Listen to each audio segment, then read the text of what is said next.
And welcome back to coverage here of the Innistrad Championship. Paul, this is the round that we love to get to. This is round 15, and this is where the decisions are made on, are you in the top 8 or are you in a tiebreaker scrum that gives you maybe a chance for top 8? That's a big difference from each of these players' perspectives. And in the feature, we've got Zachary Kiihne versus Futoshi Iwata. And boy, oh boy, is there a lot on the line here, Paul. This is one of those huge moments, right, during the course of a tournament where you get over the hump to get into that top 8, and a win here will secure that for the player who does so. Yeah, no, this is what it's all about here.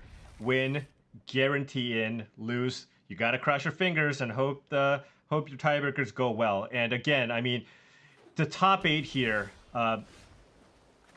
I mean, it's possibly more important than other events in the past, because not only do you get to kind of put that nice top finish on your resume, but you finish in the top 6. That's a qualification to Worlds, right? So this is absolutely huge. Yeah, this is like the first bump on that way, and then there's one more tomorrow, and then it's kind of talking about the championship, right? Like, right. Yeah. But let's take a look at what we've got here, Paul. It's a Izzet Epiphany mirror. So, this is the most popular deck, and there's, of course, going to be mirror matches as such. What are we seeing here in the early stages? Well, it looks like where you just have both of them just kind of developing their boards here with the expressive iterations. And, the one thing that I wanted to point out that Corey kind of touched on kind of in this matchup is Zach, if you really look at his list, I mean, you see a lot of lists with a copy of Goldspan Dragon, a copy of Lear, a copy of Hullbreaker Horror, but Kiihne going with 0 creatures in his main, really just focusing on maximizing his chances of hitting his combo in game 1 with the full 4 copies of Galvanic Iteration. I think that's going to be really good for him in this specific matchup, right? Any type of removal spell or bounce spell that the opposing Izzet Epiphany decks have is just going to be a dead card in this matchup. It's kind of interesting because when the players were preparing, they had to kind of make a decision on, do I want to make my matchup better against Epiphany, in this case in the mirror, or do I want to make my matchup better against small creature decks? And that is just two polar opposites. And you really had to make your choice. And it looks like Zachary decided to lean this more, at least in game 1 here, as you mentioned, towards the mirror, and it served him well. Yeah, I mean, it's been paying off, especially with how the metagame shook out, right? I mean, we have something like 42+% or something like that of the metagame was just some variation of Izzet. And so if that's what you expect, then you do want to tweak and tune your deck so that you're at least a little bit favored in that mirror. As you can see, Zachary Kiihne really trying to set himself up here. There's double Galvanic Iteration in hand for him. In fact, he's actually discarding the hand size here, Paul. Wow. And you can see with Iwata, he's got a bunch of lands in play, but I mean, doesn't have any action, right? No card draw here. Now, however, he does have that Epiphany with that iteration. That's really the only thing that he has access to. So you might see him just go for it here because he doesn't have any other way to interact with Kiihne, with what Kiihne's trying to do. And we saw when Kiihne played against LSV, there was no trying to slow play anything, right? Once he had the mana, he was just like, well, these decks, they don't play a lot of hard counters main. I'm just going to kind of go for the combo. And if you have, the 2 or 3 divide by 0 somehow or in your hand, then go for it. That's right. Kiihne plays pedal to the metal, and we're going to see that here too. Oh, maybe. Little pump fake there. He got me in the air, I'll tell you that. Galvanic Iteration almost goes onto the stack here, but he is surveying the scene. And it looks like he wants to save up a little more here. He's going to put Outrun's Epiphany into Foretell. He does have Divide by 0 sitting in his hand.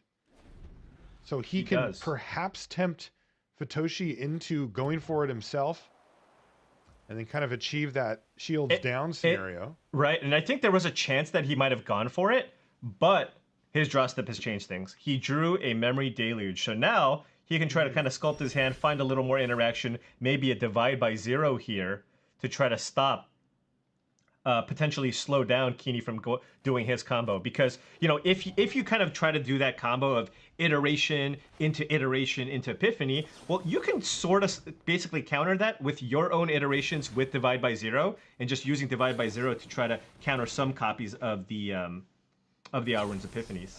Here we go, by the way. Double Galvanic iteration now from Kiihne. And now we're going to see Alrund's Epiphany go on the stack. And this is so difficult for Iwata, given how much mana Kiihne has gotten. Memory Deluge will be the response. Right, but I mean, he can only find one. He didn't even find one. I mean, he could have only found one Divide by Zero here. This is 3 turns for Zach. With 8 lands and 2 treasures to boot, and of course, a whole flock of birds on his side of the table. Unexpected windfall now from Iwata. Oh, it's going to get disruptioned. It's like, nope, nothing. Oh. Nothing for you, sir. Wow. All right, application for windfall denied, and here comes triple turns and 6 birds. Oh, and there's a Hall of Storm Giants there too. That means this one's over. Yep, didn't even need the 3rd turn. Wow. You know, sometimes not a whole lot to it's over real quick. I don't know what it is with Kiihne here, but you know, we've seen matches just go real long. But whenever I watch him play, it's just like, okay, well, I'm gonna do the windfall. I'm gonna sculpt my hand. I'm gonna do the thing, and good luck. Yeah, maybe somebody told him he's playing aggro this weekend. He's like, all right, I guess I just have to go for it then, and it's working for him. Look, it's not a control deck, Marshall. It's a combo deck. You just going for the combo. Combo aggro? No. Okay. Zachary Kiihne is 11-3. So is Futoshi Iwata. That means, again, for those of you just tuning in, a win here is top 8. It's guaranteed top 8. It gets you to 12 wins. And that's how that works. If you get to 12 wins, you're locked. Now, if you end up on an 11-4 record, as the loser of this match will, you are in a very precarious position because you are going to be tied with numerous other players. And there's going to be a few seats left in the top 8 and a bunch of people that want them. And what it's going to come down to are your tiebreakers. And that is not a position that's fun to be in because you're kind of at the mercy of them, right? It's meant to be a tiebreaker. The things you had control over were here, now, and all the rounds that you've played. One step away from Zachary Kiihne. This looks like an all-spell hand, but of course we've got... Actually, it has 2 lands here for Kiihne. Needs to try to find number 3. Get these land drops going here. One tiny difference that Kiihne plays. It's a very small difference, but he has chosen to go for a single copy of Thirst for Discovery here instead of the 4th copy of Expressive Iteration, which is something that you typically see in these Izzet Epiphany decks. Okay. The pretty typical land setup here, though. I will say, looking at Iwata's hand, you can see Test of Talents there, which is certainly a key card that both players will have to be considering as they decide when to go off. Zach just... Behold's going to resolve. It's going to resolve. How many cards is he going to have after this, though? So he's going to go up to 8 and 9. But he does have that Saw It Coming here, so he will not have to discard for his turn. He can just kind of hide that thing in the Foretell zone. Yep. And I wonder if Iwata's just going to go for the Windfall or try to be patient here. Maybe play around a Disruption and or Drew Goldspan. Go for Iteration. Lots of choices here for Iwata. Yeah, it's interesting because, you know, you see a Jwari Ruins in play, right? Right. So that's one copy. There is that Saw It Coming, though, and you know Kiihne's going to just instantly cast that Saw It Coming. It's probably, what, a one-of? Right away. Oh, yeah, it's a one-of. It's a one-off. But this deck actually has multiple Foretell. And look at that! A Goldspan Dragon for Zachary Kiihne's on the battlefield. And if this doesn't get answered pronto, it's going to be Zachary Kiihne into the top 8 because the mana advantage. I know it's weird to say that from the gold span, but it really is the mana advantage that just propels you over the top. Here's Galvanic Iteration though for Iwata. Let's see what he's got lined up. It's going to be the Unexpected Windfall. This ends up being really good for him. Tons of mana and a lot of cards in hand. Doesn't have an answer for the dragon though. Oh, and there's Alrund's Epiphany as well here for Kiihne. Oh man. He's just lighting it up. Yeah, no land here for Kiihne. However, he does have access to 9 mana. I guess, yeah, he does still, because of the Goldspan Dragon, he can just go Iteration into Epiphany and go, well, I sure hope you don't have 2 counterspells. That's right. Oh, no, this is... Oh, he's going for the Windfall here instead. Of course, this is going to generate a bunch of mana here for Kiihne. Right, he'll actually net mana on this, won't he? Yeah, that's... By a Goldspan lot. Dragon, good magic card. Yeah, he is effectively going to double his mana off of this unexpected. He spends 4, he gets 4 back, and then gets spotted another 4. It's kind of insane. Yeah, would be really nice for him to hit a land drop here, and he found it. So what is it? He has 12 mana now. He has access to 12 mana. He does have access to 12. Oh my! Right now. So what, he just wants to wait until he can cast like multiple Divide by Zeros here to protect his Alrund's Epiphany and Galvanic Iteration combo? Yeah, I believe we saw this interaction in the last game, but I believe if you cast multiple iterations into Alrund's Epiphany, you cannot try to counter every copy of Alrund's Epiphany. Just the way that the triggers resolve.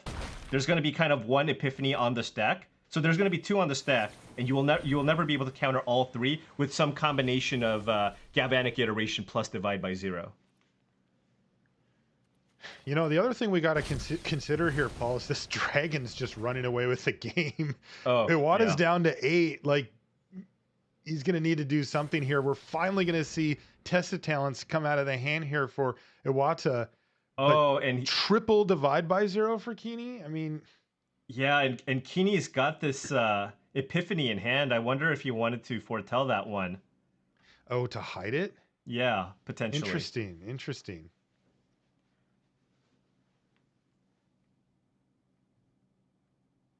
You see the trigger from Galvanic Iteration on the stack, as well as Test of Talents targeting Alrund's Epiphany, which is also on the stack. Yeah. Now, Zach can just choose to Divide by Zero his original copy of Alrund's Epiphany. Which would, and if that does resolve, that would fizzle the Test of Talents, meaning that the Alrund's Epiphany in his hand would be safe. And then there's still a Galvanic Iteration trigger on the stack, which would then try to cast an Alrund's Epiphany. Okay, no, he's... The interesting thing too, Paul, is that he actually could just foretell the Alrund's Epiphany now if he wants, right? You can do it any time on your turn. Right? Like it's not sorcery speed, it's your turn, right? Well, it looks like it's gone though. Maybe double check that one for me. It's been I feel like it's sorcery speed, but maybe it's not. Yeah, I think you can just do it, but I actually can't remember. I'll be honest with you, Paul. I mean, I always foretell just at sorcery speed, so I haven't I just remember doing it in limited once. I did it on end step and I'm like, "Oh, weird." Oh, anyway, yeah. This is the end of this match coming to a conclusion here while we sort out what the what the cards do, because this Goldspan Dragon, it did 16 damage this game and a couple of birds added 2 more. That's going to be it. And with nothing to do here for Iwata, it looks like Zachary Kiihne is going to lock up a top 8 slot and add a second top finish to his resume. They've both been recent as well. He has been crushing it. Iwata, on the other hand, remember, still live for top 8, but just, you know, at the mercy of tiebreakers here. And there we go. Zachary Kiihne secures a top 8 seat here at the Innistrad Championship.